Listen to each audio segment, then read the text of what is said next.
Sejam muito bem-vindos a mais um episódio do Characast, onde moleques com menos de 2 anos de estudo falam sobre qualquer coisa.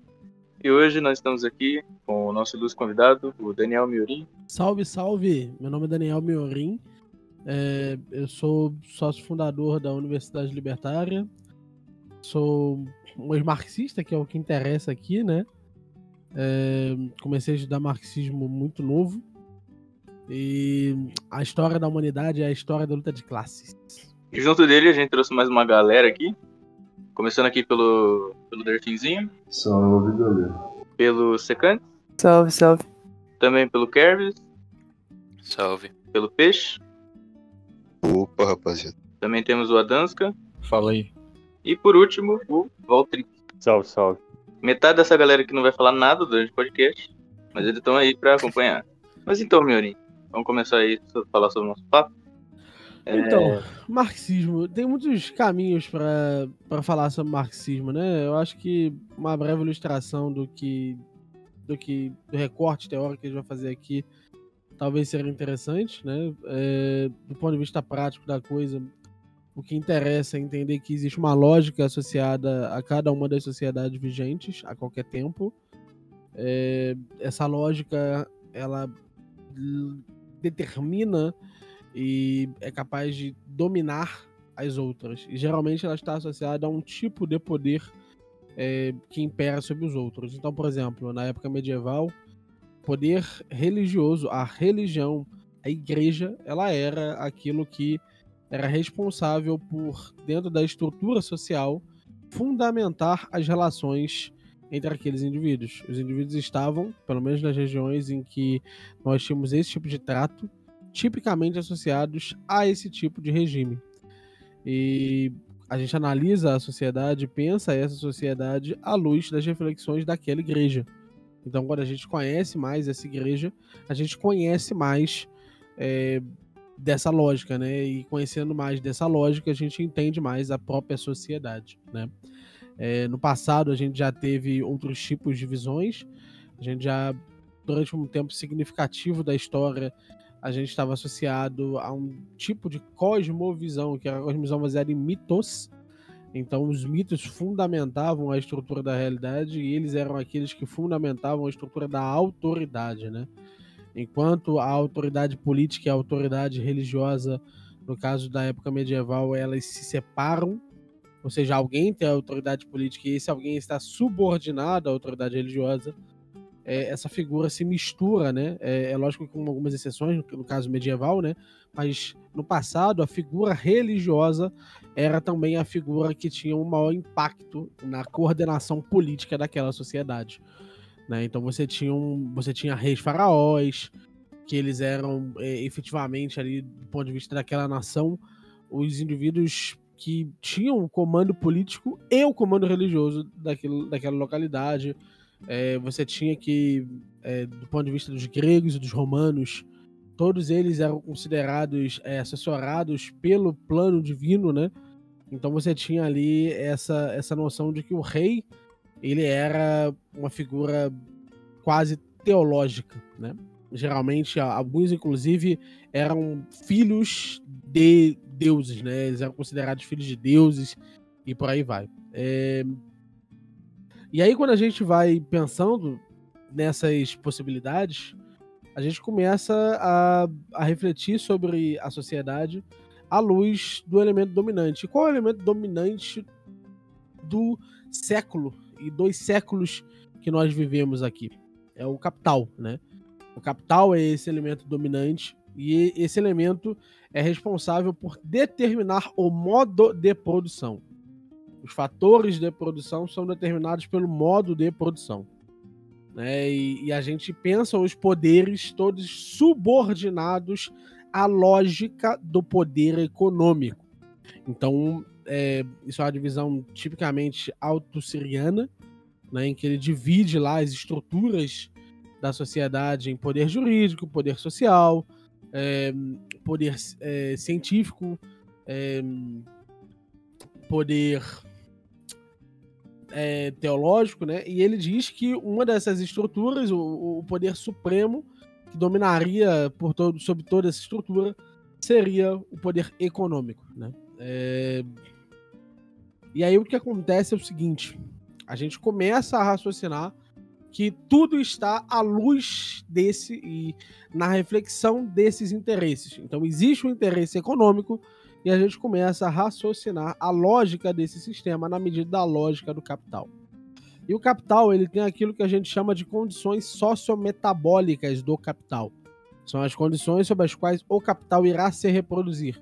São as condições necessárias para que nós continuemos a encontrar a mesma lógica, a mesma dominação econômica. E uma dessas é, logicamente, a existência das classes. É lógico que você pode considerar, e existem muitas visões que consideram que o Marx não estava falando literalmente, né, quando ele diz que a história da humanidade é a história da luta de classes, mas com certeza a história do capitalismo é a história da luta de classes e é a história dessa oposição entre grupos diversos sob a lógica do capital. E a lógica do capital, ela pode ser encontrada em todas as relações humanas. Nós temos ali que existe um determinado momento em que o padrão de consumo determina qual vai ser a sua relação com seu filho. Então você diz para um pai que ele é melhor ou pior baseado em quanto ele é capaz de dar para o seu filho.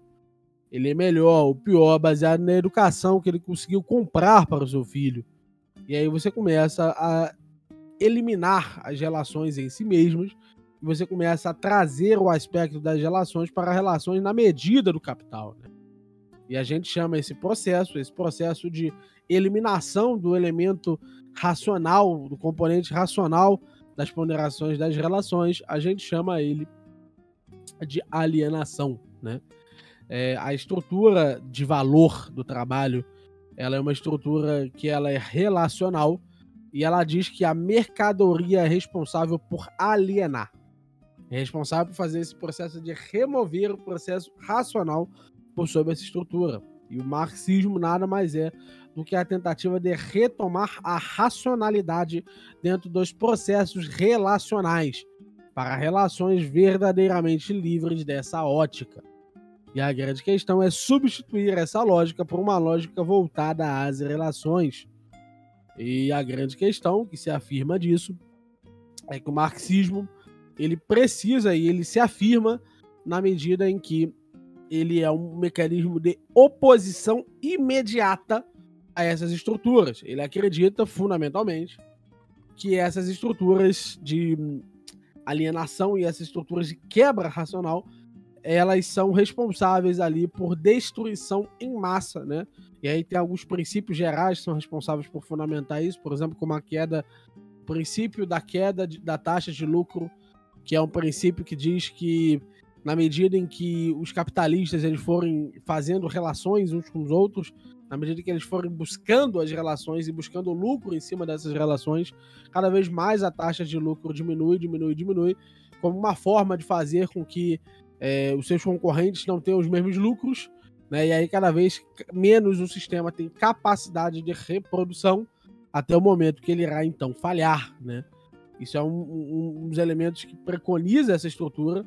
E a ideia é que em determinado momento esse processo ele se torne tão irracional que ele vai aprofundar as desigualdades em prol da sua própria manutenção a tal ponto e de certa maneira que não haverá como evitar a revolução.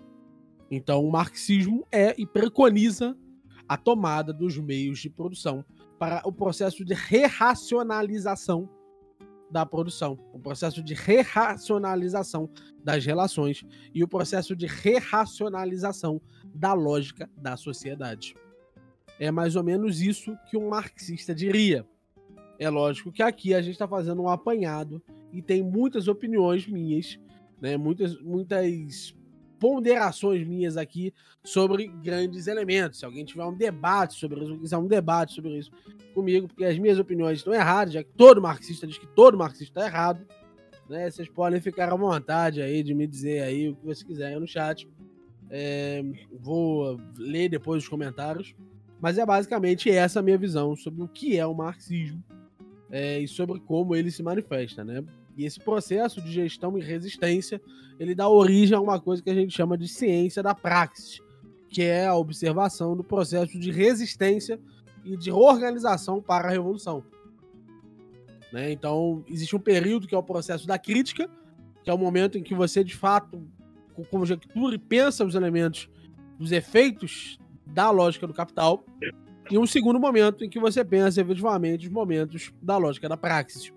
E eu queria levar para a lógica da praxis, porque eu escrevi um livro recentemente sobre isso. Na verdade, eu não escrevi, né? Quem escreveu foi o John Galt. Eu publiquei esse livro, né, para ele. E esse livro ele trata um pouquinho de 3 grandes lemas, né? Ele trata um pouquinho da ação direta, da ação revolucionária e da ação reformista. Né? E eu queria me colocar aqui como um defensor da ação direta por sobre a ação revolucionária. Né?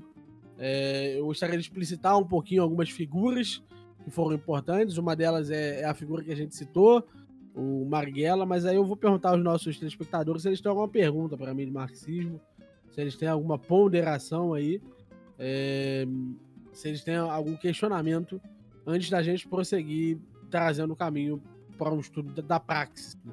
Eu queria perguntar uma coisa com o Mirim, que ele tinha falado uma coisa ali bem interessante, que todo marxista se odeia, né, entre si. Eu queria que ele falasse para nós quais são as... Eu não falei isso não! Eu não falei isso não! Eu não falei isso não! Diz que o outro tá errado.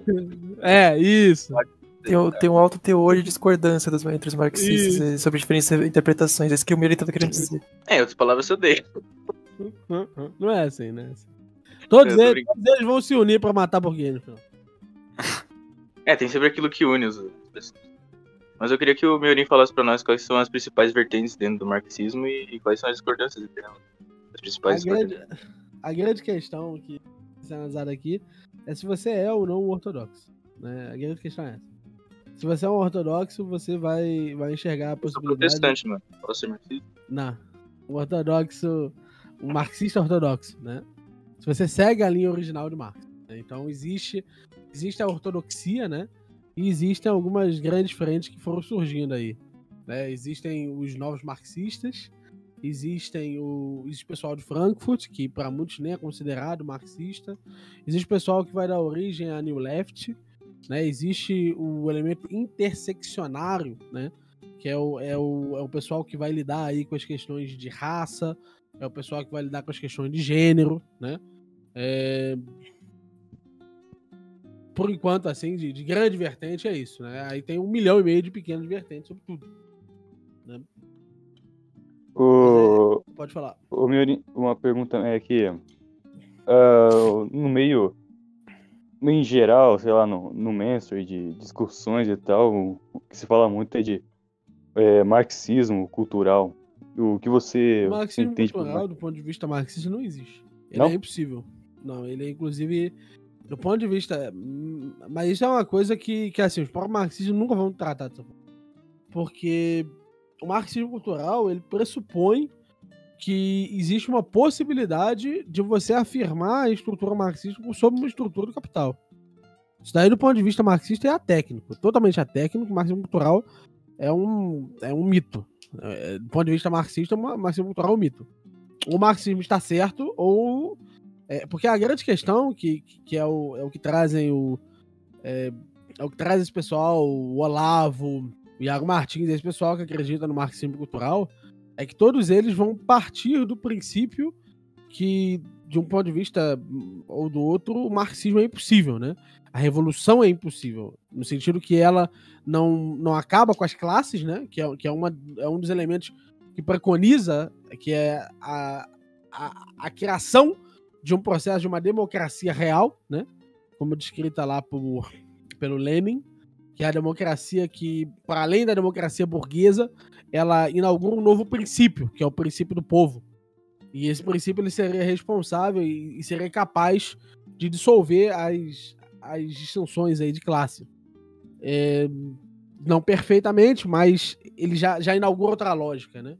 É que o que eu lembro que o pessoal usava para eles faziam um paralelo, chamavam de marxismo cultural, aquele um que o marxista cultural... O que eles dizem é que a estratégia gramsciana é uma estratégia de marxismo cultural. É isso que eles dizem. Outra coisa também que era que eu lembro que comparava, por exemplo, sei lá, você acreditar que existe um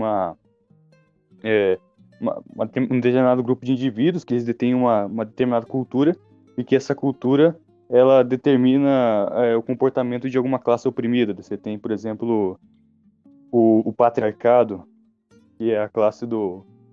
Você teria o homem detendo, por exemplo, o poder da família, o poder econômico e afins, e que poder que o homem branco, o homem branco, no caso, ele detém, determinaria de alguma forma o comportamento dos que não são homens brancos. Daí você tem esse domínio do patriarcado. Não, isso Não? é impreciso, isso é impreciso. O patriarcado, ele é uma estrutura que ele tem muito mais a ver com uma forma de organização específica da família. Essa forma de organização da família, ela é indiferente à cor. Tá? Então, o patriarcado, ele não vai utilizar a ideia do homem branco. Ele vai utilizar a ideia, inclusive, de 2 papéis de gênero. O masculino e o feminino. E nesse sentido, ele vai dizer que até os processos de reafirmação dessas estruturas, eles são responsáveis por limitar os campos de atuação da mulher, não por definir a atuação do homem. O patriarcado, ele não é uma estrutura, e nem poderia vir a ser, uma estrutura que existe por sobre a ação do opressor. O opressor, por si só, ele é um ser livre, por assim dizer. É sempre no oprimido que a gente encontra o defeito da lógica do capital, a contradição. Existe um livro que é muito importante, do David Harvey, sobre 17 contradições do capitalismo, né? E assim, sempre que você estiver procurando aonde tem esse defeito, sempre olhe do outro lado, olhe do lado do oprimido. O que o patriarcado faz com que as mulheres façam. Que também talvez a concepção, a relação entre o patriarcado e as mulheres, né? Tipo, os homens e as mulheres, você tem essa relação patriarcal, você não tem uma relação de classe opressora e oprimida, que nem você tem uma classe, como o Marx acreditava, uma classe... Tem. Você tem, sim. Você tem. No caso do patriarcado, é bem evidente. O feminismo surge por aí. O feminismo surge porque ele acredita que a mulher ela é considerada um indivíduo segundo. Que daí eu via o pessoal apontando que você crer em patriarcado é você defender uma espécie de marxismo cultural. Eles usavam essa concepção de definir o marxismo cultural dessa forma, que a cultura de uma classe determina de alguma forma o comportamento de uma classe oprimida, e chamavam isso de marxismo cultural.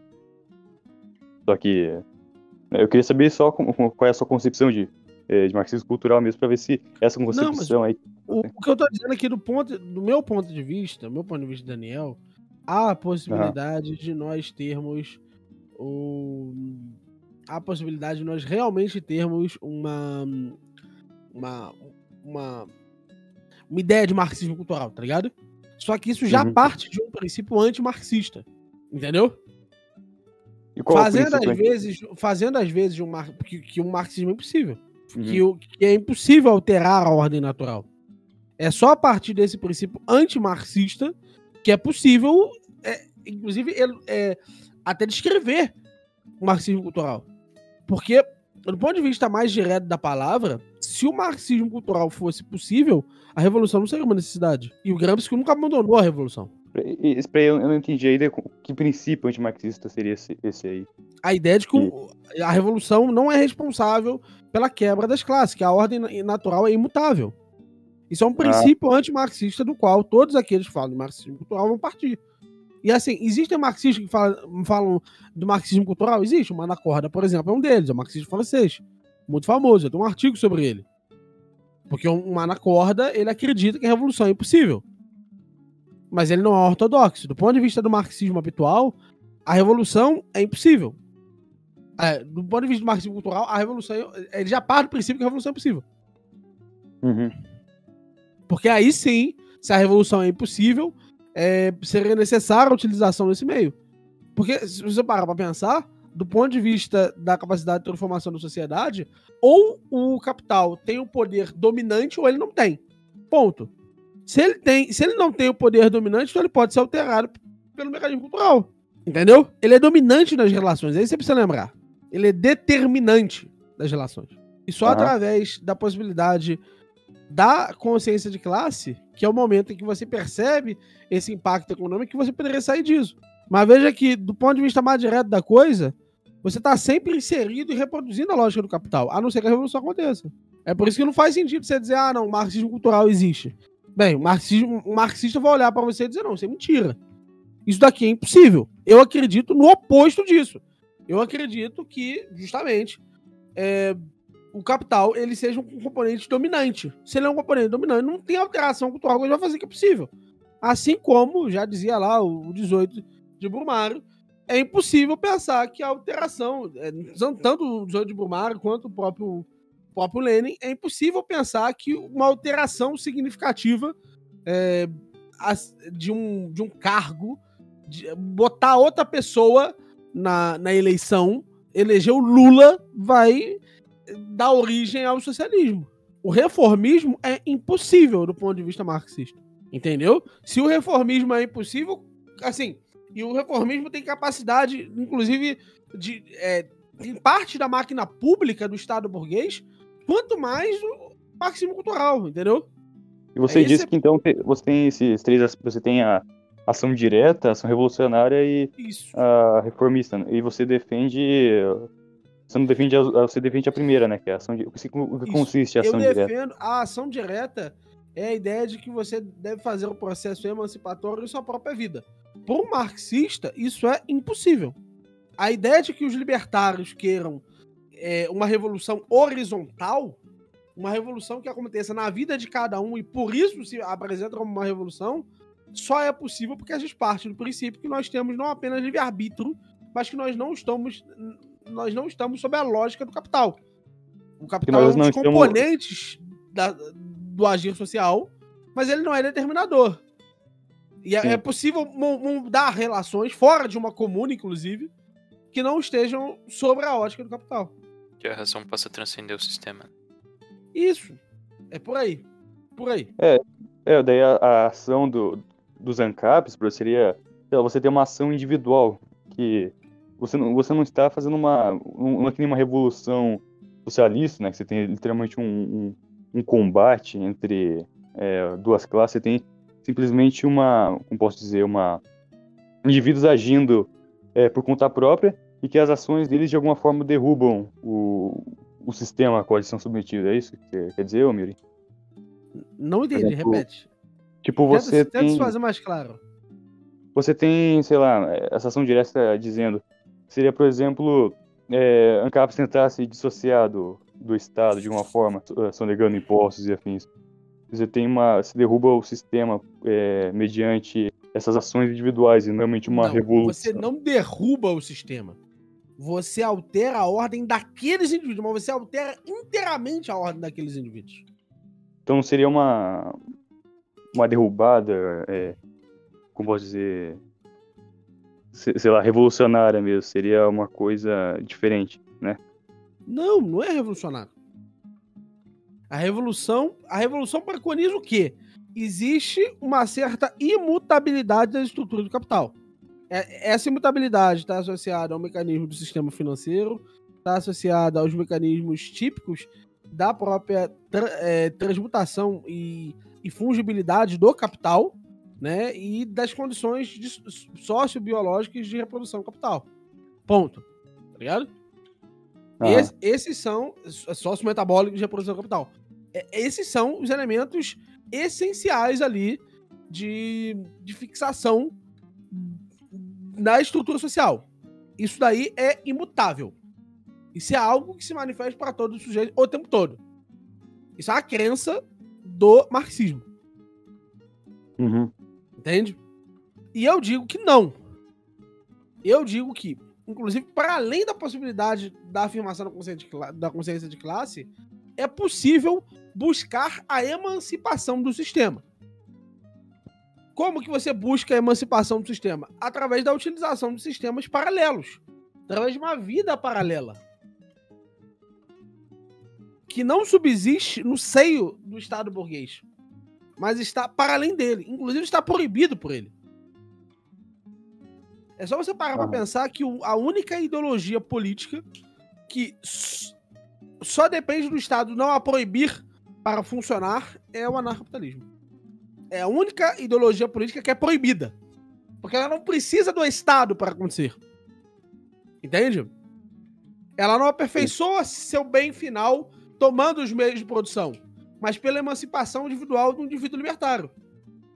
Acho que Entendeu? compreendi. Sim, entendi. Então são formas diferentes de ver o mundo. O marxismo cultural, do ponto de vista mais claro da coisa, ele não tá errado, tá? Mas ele é, assim, impreciso. Ele não pode ser um fenômeno do marxismo, ou pelo menos ele não pode ser anunciado se não acompanhado e lembrado do aspecto que ele tem, que já é partir da premissa de que a ordem natural é imutável, que a revolução é impossível, que os mecanismos de acumulação de recursos são necessariamente mecanismos difusos, que é impossível o processo de racionalização da tomada de decisão política, que é impossível o processo de racionalização do processo da aquisição de informação da sociedade, que esse processo não é tácito, que esse processo possa ser de fato realizado e executado na medida da capacidade científica da sociedade, né? Tudo isso são pressupostos aí que o marxismo precisa estar subordinado para fazer sentido falar do marxismo cultural. Entende? Para eles, essa ideia de que nós estamos vivendo num país marxista, isso daí não faz o menor sentido. Tá ligado? Isso é impossível. O pessoal atribui, eles correlacionam o marxismo com ideologias de esquerda. O Marx está associado, aí eles falam que a gente vive num país marxista por causa disso aí. Não, o que acontece, cara, é o seguinte. O que existe é a ideia de que esses grupos, e aí é que entra o marxismo transeccionário, né? Esses grupos, eles seriam extremamente importantes, seriam grupos à parte, seriam extremamente importantes para as revoluções, tá? Mas isso não significa que eles estejam ligados necessariamente doutrinariamente. É lógico que para entender a lógica do capital é necessário entender todos os elementos onde essa lógica se manifesta, inclusive nas contradições de gênero e raça. Evidentemente, inclusive nas ponderações imperialistas e aonde ele se manifestar. Né? Isso daí é uma questão, a meu ver, muito clara. Mas todas essas possibilidades e todas essas consequências da lógica do capital, elas são possibilidades e consequências que só se manifestam e só são pensados como um elemento secundário de uma lógica que é, antes de tudo, econômica. Ela é, antes de tudo, uma forma de mercantilizar as relações. É isso que você precisa entender. E uma das consequências da mercantilização das relações é que ele cria uma ideia clara de um grupo, e esse grupo econômico ele tem um determinado gênero, uma determinada origem social, ele tem uma cor, ele tem uma regionalidade, e todas essas características elas fizeram parte da lógica concreta. Mas isso não significa que eles sejam pressupostos teóricos. Tá? Assim,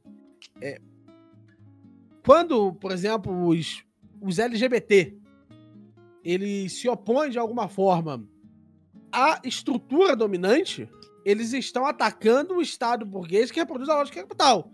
Beleza, bacana. Mas é apenas na organização deles para a dominação dos interesses reais e econômicos desse sistema que faz sentido pensar neles. O marxismo, ele não tem um compromisso, por assim dizer, com uma causa que não seja a tomada dos meios de produção. E, evidentemente, o subsequente fim das classes sociais. Teoricamente falando, ele não tem esse compromisso. Evidentemente que, assim, como um corolário básico da sua ação, pode surgir a necessidade de se aprofundar sobre essas necessidades e essas contradições gerais do capital. Ponto. Isso é possível. É possível enxergar a ideia de opressor e oprimido. Mas isso não significa que eles sejam elementos essenciais da organização. Porque o grupo central ainda é a burguesia e os trabalhadores. Então não é como a ideia de que se você colocar ali, as pautas de esquerda são pautas marxistas. Não. A pauta marxista é muito clara. Vamos tomar os meios de produção para acabar com a lógica do capital. Mas isso é consequência da lógica do capital que vão fazer com que esses grupos se encontrem ansiosos pelo marxismo. É por isso que se diz que o feminismo ele sempre precisa ser marxista, para ir nas origens do problema. Mas veja que a característica do marxismo ela é muito mais concisa. Ela é muito mais específica. Ela não precisa tomar todos esses horizontes. Se tomar, beleza, resolve mais estruturas sociais. Possui um grupo maior. Mas o grupo de interesse deles sempre vai ser o proletariado. O problema é que esse proletariado também é múltiplo, né? Os números são significativos. 20% da população brasileira é homossexual hoje. 1 a cada 5 pessoas. Deixa eu contar aqui. 1, 2, 3, 4, 5, 6, 7. Bem, Um quem aqui é é que é o gay. viado? Mas Eu não sou. Um aqui é viado, entendeu? Nem eu. Eu também não sou, não. Do ponto de vista da necessidade da organização da revolução, a organização desses grupos sociais, que também são impactados pela lógica do capital, é extremamente importante. Mas não quer dizer que estruturalmente, teoricamente, tenha alguma coisa que teria que afirmar ali a sua necessidade. Eles surgem como ramos do marxismo por causa disso. Porque o dilema é mais simples, sacou? Então o marxismo cultural, repito, o marxismo cultural é mentira. A pessoa que do ponto de vista marxista repete isso, ela tá mentindo pra você. Os austríacos, o Scruton, o Olavo, esse pessoal fala isso, porque eles partem do princípio que o marxismo é possível. Mas qualquer outra pessoa que não souber o que ela tá falando de falar isso, você tá mentindo pra você. Ela tá falando uma palavra bonitinha que ela leu na internet, entendeu? Ela não tá falando do marxismo em si. Porque o marxismo, ele não poderia aceitar essa ideia. Sacou? E não é que não dá para modificar culturalmente a sociedade, dá. Só que o elemento de propaganda essencial é o elemento da mídia e esse elemento, ele tá sempre para lá. Ele tá sempre a favor dos interesses de classe. Tipo, você tá dizendo que a luta dos pós-marxistas, dos movimentos que recebem a atribuição de ser movimentos marxistas, eles não estão no foco realmente do que é marxismo, geralmente. É isso? Porque você tem movimentos que cada um tem uma especificada luta, né? Você tem feministas lutando contra supostamente o machismo, você tem LGBTs lutando pelo respeito, enfim, só que você não tem no final uma luta real pelo que o marxismo originalmente defendia, que é a tomada dos meios de produção. Correto? Não, assim, veja bem, a grande questão que... É porque, assim, pra ser muito sincero, isso daí é uma questão da retórica, tá? Vou tentar ser o mais claro possível disso. Os outros grupos, eles foram engolidos, tá? Engolidos. Assim, para ser sincero, antes dos austríacos entrarem na discussão, os socialistas estavam vencendo pra caralho. Não era pouco, tá ligado? Era muito, tá ligado? Mas assim, eles estavam vencendo de 200-0, tá ligado? A discussão. Quando o Marx chegou, assim, ele engoliu a discussão. Aí o Ludwig von Mises, ele foi o homem do século, tá ligado? Ele, de fato, trouxe o primeiro grande argumento contra o socialismo. O Bouwberg também. Incrível. Muito antes. Mas ali ainda haviam havido respostas.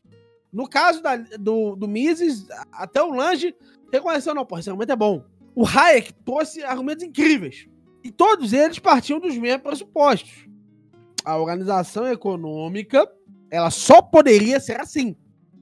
A revolução é impossível. O elemento do planejamento central em busca da racionalização da produção é impossível. A anarquia de produção é o único mecanismo real que nós temos. Esse é o pressuposto austríaco, beleza? Uhum. E aí, os grupos...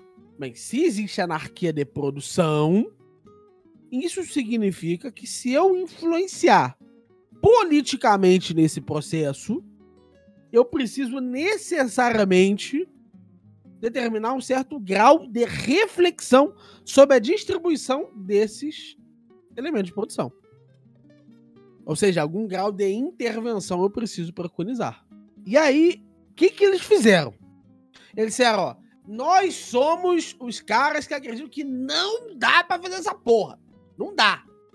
Os austríacos fizeram no debate. Aí, logo depois, começaram a surgir uma série de movimentos civis. E esses movimentos civis tinham requisições. Só que só havia duas possibilidades. Ou você fazia com que a população tivesse que responder isso de forma difusa, certo? Ou você responsabilizava os culpados reais. Só que os culpados reais, eles eram parte da estrutura de poder daquelas relações concretas. Então, o dono dos escravos, que tinha tido uma família e assim, tinha sido profundamente endinheirado, esse dono de escravos não estava disposto a ceder seu patrimônio inteiro, porque ele o adquiriu por meio de escravos, beleza? Sim. Então o que o Estado faz? Ele interfere no mecanismo de produção, beleza? Uhum. Então ele vai contra o quê? Contra a anarquia de produção, beleza? Sim. Então, beleza. Então existiam dois grandes grupos na divisão atual de direita e esquerda, que um acredita na intervenção econômica do Estado para o conserto das contradições reais do capital, beleza? Uhum. E o outro não, beleza? Sim. Veja que, quando os austríacos venceram a batalha, o resto do liberalismo é mentira. Ele não tem base econômica sólida. Mas não tem nenhuma. Mesmo a ortodoxia mais ortodoxa, mais sinistra, ele não tem argumento contra o socialismo. Eles utilizam os mesmos argumentos que nós, austríacos, inventamos. Beleza? Sim. Vou pegar o cara mais fodão dos ortodoxos. O cara vai citar o Bolbach. O mais fodão dos ortodoxos.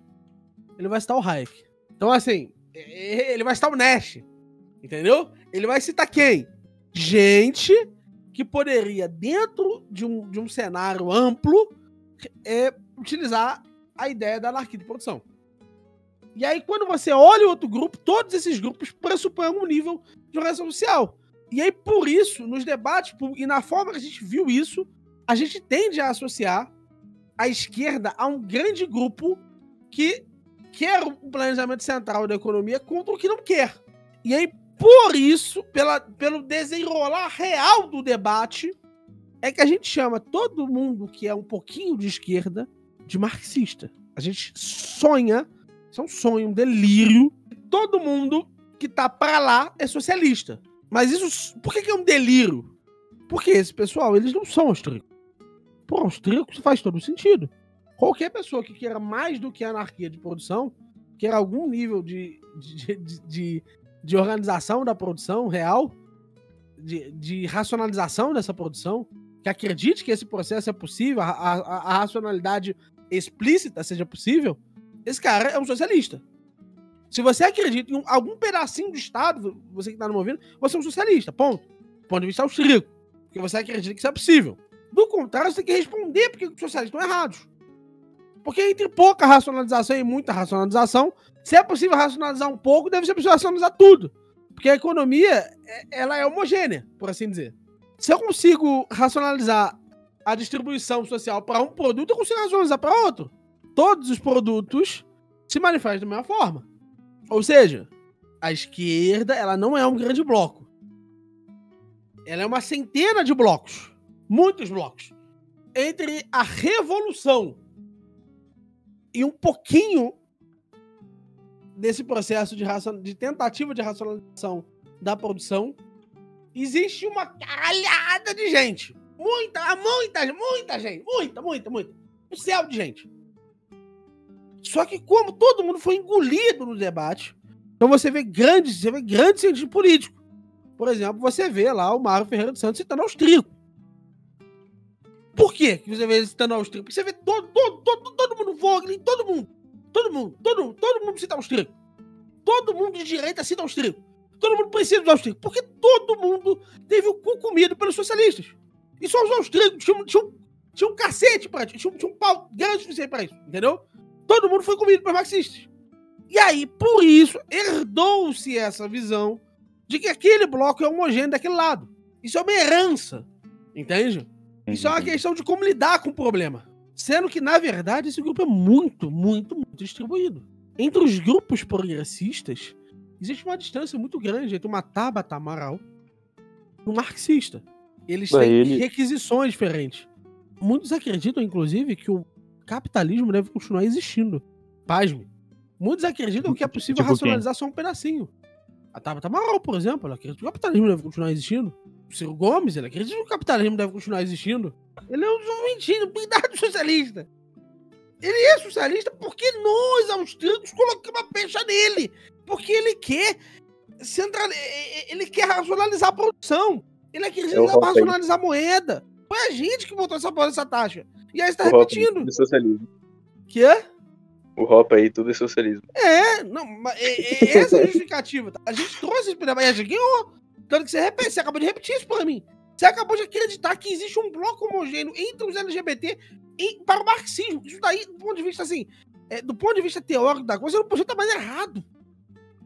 O progressismo, ele tem um pedaço do progressismo que é marxismo, outro pedaço é liberal. Sacou? Então, assim, é uma distância muito grande. E aí você olha os pés e para lá é socialista. Não é assim, tá ligado?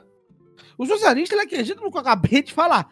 Que as relações estão todas determinadas pela estrutura do capital. Que o aspecto dominante desse modo de produção é o capital, certo? Então, assim, se você acredita nisso, né, se você acredita que esses componentes, esses pré-requisitos são estabelecidos, que existe uma luta de classes e que os interesses de classes são os interesses do Estado, que o Estado utiliza para efetivar uma minoria burguesa, ele cria as contradições no seio da maioria. Bem, então nesse sentido, é claro que você pode se chamar de marxista, mas ao contrário, assim, você não é um marxista. Você apenas acredita que alguma racionalização de produção é possível.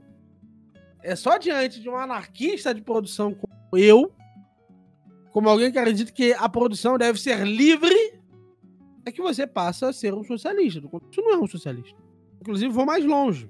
E por isso que é tão estranho quando você vê um cara não austríaco debatendo com um marxista. Ali eles... É muito difícil um socialista explicar por que é possível ele... por um ortodoxo explicar por um socialista por que é possível ele controlar a moeda, mas não é possível ele controlar a produção. Pois é. Entendeu? Isso é uma parada muito simples. Os marxistas, eles engolem todo mundo do outro lado do debate. Eles dependem justamente dos instrumentos burgueses ali estarem em cima da questão e estarem fazendo com que esses grupos não percebam essa contradição. Se eu consigo fazer uma coisa ser possível, eu consigo fazer todas. Ou os austríacos estão certos, os ANCAP estão certos, esse grupo maluco tá certo ali, os caras ali naquele lado estão certos, ou o caminho socialista é o único possível. Porque é o caminho que expõe-se a menos variáveis. Então, ou você é socialista ou você é ANCAP, né, cara? Não, assim, foi isso que eu disse, tá? Mas o que eu disse é... Não, você tá compactando com o Hoppe aí, consistentemente, você vai encontrar isso, entendeu? Você vai encontrar um problema para isso. Você vai ver que as teorias são frágeis nesse sentido. Todas elas parecem partir do pressuposto que existam, que algumas das coisas, inclusive, é até um chá de esquecimento, que esse pessoal vive usando.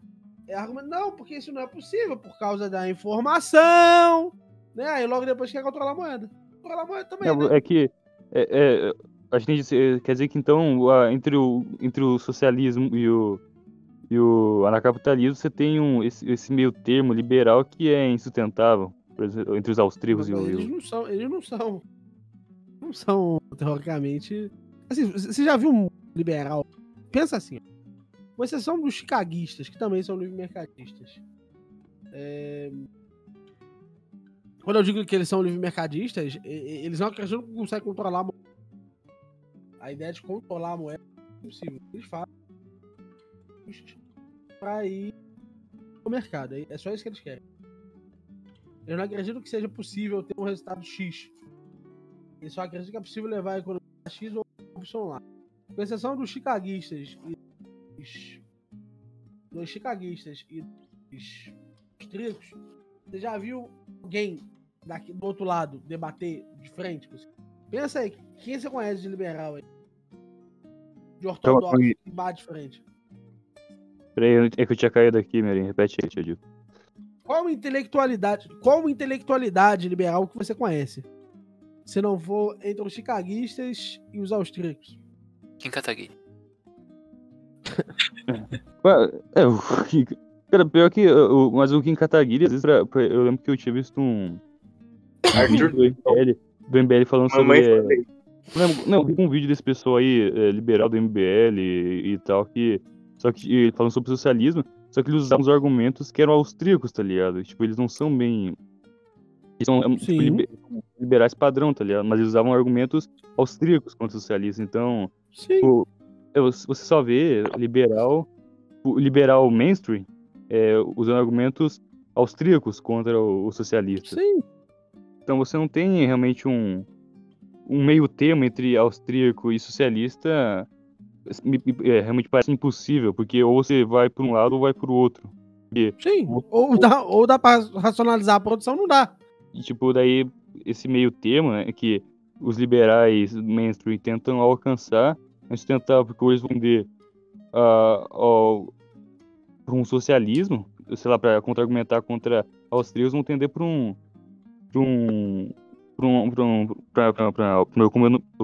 economia austríaca para contra-argumentar contra o socialista, um dos dois aí. Realmente eu não vejo que tem como ser um liberal sem ser austríaco. Não, mas é por isso, entendeu? Porque ele vai precisar defender a anarquia de produção. Do contrário, é um inconsistente. Ou ele vai ter que defender que não existe homogeneia entre os produtos. Ele vai ter que defender que alguns serviços são produtos, são serviços que eles, por alguma característica elevada dos céus, sei lá o que aconteceu, eles não são produtos que podem ser comercializados, né? É exato. Eles são produtos que não podem ser controlados, não podem ser racionalizados. Exatamente. Que a razão tem um limite ali. Você tem, por exemplo, quem defende um livre mercado, mas acaba... alguns serviços aqui não podem estar no livre mercado, só que eles não têm realmente posso dizer, um padrão, como posso dizer, fixo. Né? Eles não têm, sei lá, uma teoria do porquê que aquilo não deveria ser descentralizado também. Eles simplesmente parece que eles postulam que ele não poderia ser dado pelo mercado. Tipo, de educação, saúde, segurança. Eles colocam, tipo, esses 3 serviços, né? Que só podem ser dados pelo Estado, só podem ser centralizados, não podem ser liberados. Ou, quando você tem um liberal um pouco mais radical, você tem que olhar. Tudo bem, educação, saúde pode sim no livre mercado, mas segurança e justiça é absurdo ser fornecido pelo mercado, não faz sentido, sabe? Daí eles acabam... Uma vez que não tem lógica interna alguma isso. Sim, não tem uma... É que eles estão talvez estejam tão acostumados com o sistema que a gente vive por milênios, literalmente, que eles não conseguem pensar fora da caixa, digamos assim, e ver que realmente não faz sentido esse serviço, porque não tem mais nenhuma diferença entre aquele serviço e qualquer outro serviço que seja fornecido no mercado. Sim, exatamente. Entendeu? É por isso que qualquer pessoa que entre mais a discussão acaba recorrendo tanto aos austríacos. E é por isso que quando a gente olha pros fascistas, a gente pensa, pô, você não sabe nada de economia. Não sabe nada de nada, né, cara? Não, mas aí que tá, do ponto de vista de economia, pelo menos, você tem que ele não sabe nada. É que, e fascista que eu vejo, pra discutir, eles tendem por uma visão socialista. O socialista não, pelo que eles defendem, né? Eles parecem tender por uma visão mais marxista, o Mirim. Não sei se você concorda com isso aí. Não, assim, alguns são marxistas. Alguns não são, né? Já houveram Já houveram casos aí de fascistas que eram socialistas e que tinham uma socialista, defendiam o socialismo, e já houve o oposto. Não é uma... Inclusive tem um pessoal do Sentinela, por exemplo, parece favorecer uma visão mais socialista Aham. da articulação do problema, entendeu? Cara, é que eu vejo fascismo como um socialismo mascarado com, sei lá, valores nacionais ou qualquer porcaria do tipo. Porque na prática eu não vejo muita diferença entre um e outro. Alguém falou alguma coisa? Eu falei. Essa questão aí, inclusive você falou do fascismo, ser algum tipo de socialismo, né?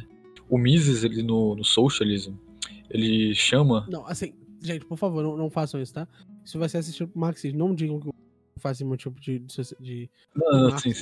marxismo, tá? Quando eu digo que ele é um tipo de socialismo, é que no debate com os austríacos ele defenderia algum nível de centralização de produção, porque o ideal fascista, ele acredita que seria possível centralizar e instrumentalizar a possibilidade da produção na medida de um interesse difuso nacional. Seria possível preconizar os valores determinados, os costumes e hábitos e tradições, e organizar a produção à medida deles, né? Não para a possibilidade de uma universalidade aí, mas para um ideal difuso de valores, muitas vezes valores conservadores e que estão ali como instrumentos, né, que de alguma validariam a experiência fascista, tá? Sem esse componente, não tem fascismo. Então, cuidado com a expressão cuidado com essa ideia, entende? Aham. Na hora de articular ela. De fato, inclusive, é uma precaução que você toma, né, Miori, no livro que você havia escrito, né? Aliás, você não, John Galt havia escrito quando se fala do socialismo, e ali você... É mais bem o final do livro, né, onde se trata o socialismo que foi teorizado por Karl Marx, né? Sim. Não o socialismo enquanto tal. Mas o que eu queria fazer uma contrastação aqui, que o Mises, né, ele meio que parece, né, antecipa essa análise de classes do Hoppe, né, aliás, não análise de classes, né, mas essa questão de se dizer, né, ou você apoia o capitalismo de livre mercado, ou o socialismo, Ou você defende a anarquia de produção ou não. ou anarquia de Tá mais produção ou claro. não. Isso. De fato. Eu lembro Porque- que o Mises ele falava em outro. Ele falava isso aí, só que eu não lembro em qual livro ele fala. Mas parece que ele fala também no. Só que eu não li o socialismo dele. Mas ele fala isso em outros livros também. A questão que Ele ele fala isso no cálculo econômico sobre o socialismo. Eu acho que eu fui nesse aí que eu li isso aí.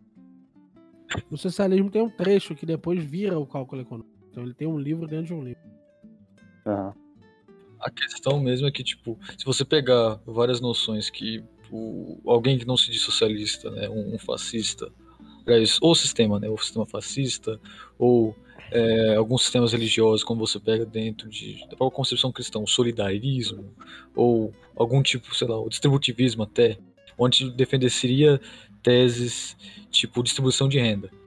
O Mises, ele chama esse sistema de socialistas, ou ele chama, por exemplo, o solidarismo de pseudo-socialistas, porque as condições, o que eles defendem, né, por exemplo, uma distribuição de renda, só seriam possíveis dentro de um sistema onde o Estado ele detém, né, os meios de produção de uma economia planejada, quer dizer, né, dentro de uma economia planejada centralmente. E é por isso que se chamam esses sistemas de socialistas, ou como eles usam também, pseudo-socialistas, ele faz essa diferenciação.